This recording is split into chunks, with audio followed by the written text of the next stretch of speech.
Okay, if there are no more, we'd like to ask everyone to wrap it up. You have a few more minutes.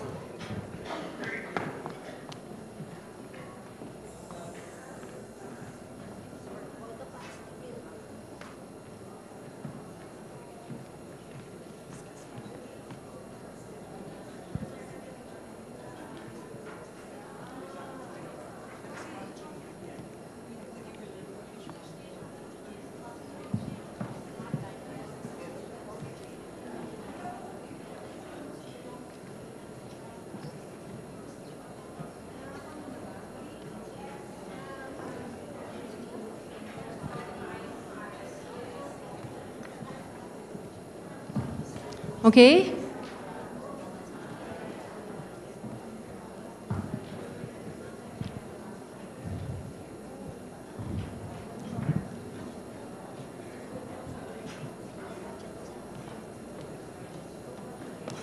Go back to basics. Okay, so has everybody placed their meta cards on the floor already? Okay, thank you very much. Now what we'll do, I'd just like to go through all the recommendations that you've put down. We will make sure that all these these ideas are included in the documentation of the whole workshop. And at the same time, it will feed into hopefully the final paper of this conference. Okay. Looking at this, really one whole track is all about sustainable agriculture. Okay? It talks about recommendations on stop the usage of pesticides, to do more research on more tolerant crop species. There is also about promoting integrated pest management in the country, and that government should actually provide more funds, even actually subsidize organic seeds and fertilizers to rural communities, especially for women. Of course, ban pesticides, urge government to bring down sustainable agriculture systems to practicing farmers, urge government to promote science and technology in the grassroots, mainstream organic use and other renewable energies such as solar and wind. From Lesotho, it's also about promoting sustainable agricultural practices, to promote ecological waste management to protect food and water from toxic contamination. Also in Cambodia, promote organic farming systems. So there is one whole track about specific recommendations promoting comprehensive, sustainable agriculture, including all the support necessary to achieve that. Okay. Another track is all about institutionalization, in terms of how do you address policies and changing structures to achieve, to make food security and climate change impacts are actually addressed.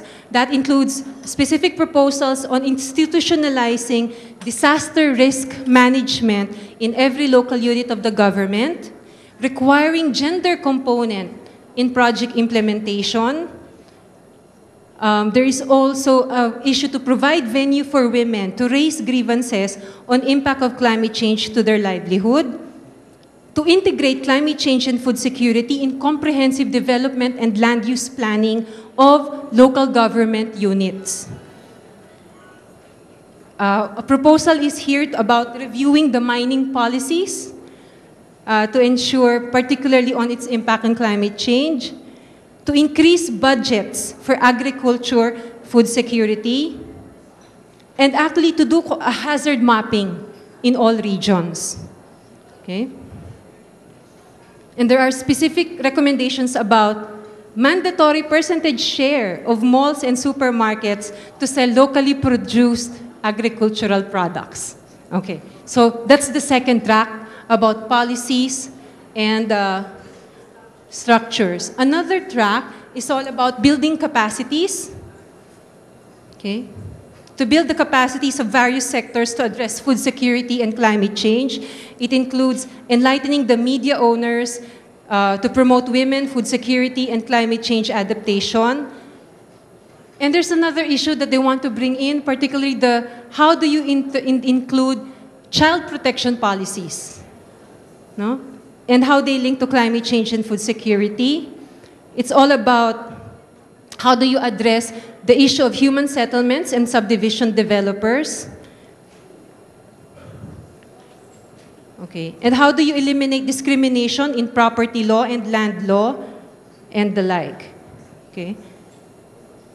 And another track, additional on capacity building, is to increase resources to gender women ministries to take the lead in gender and climate change agenda. That's from Kenya.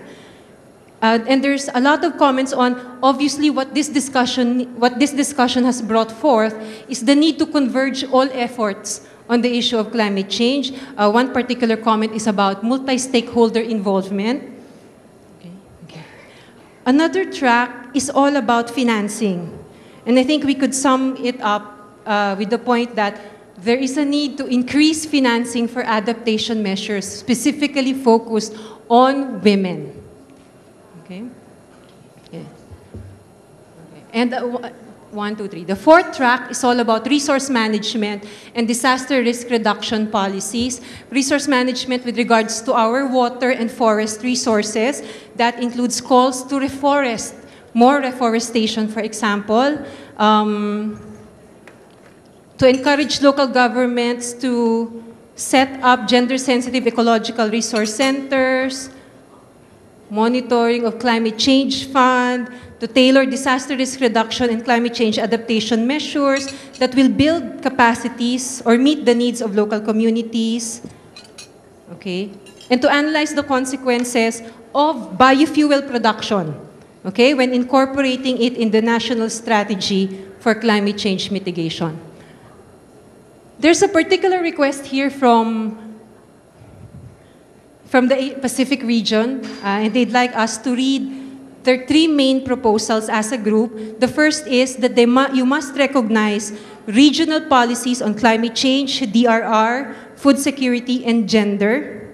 There are existing regional policies. For example, the Food and Agriculture Organization Policy on Food Security in the Pacific Plan on Initiatives for Human Security, and the like.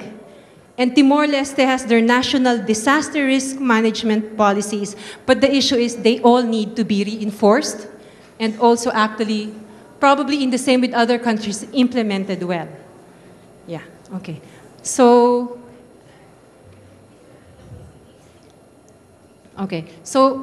clearly there are a lot of things actions that we can do both at the local level, community level, at the national level, and at the international level. And what we'll try to do is we'll bring this out, and we hope that it will be considered and included in your final document tomorrow, I think, or this afternoon. Okay? So thank you very much. Let's please give a big hand to ourselves.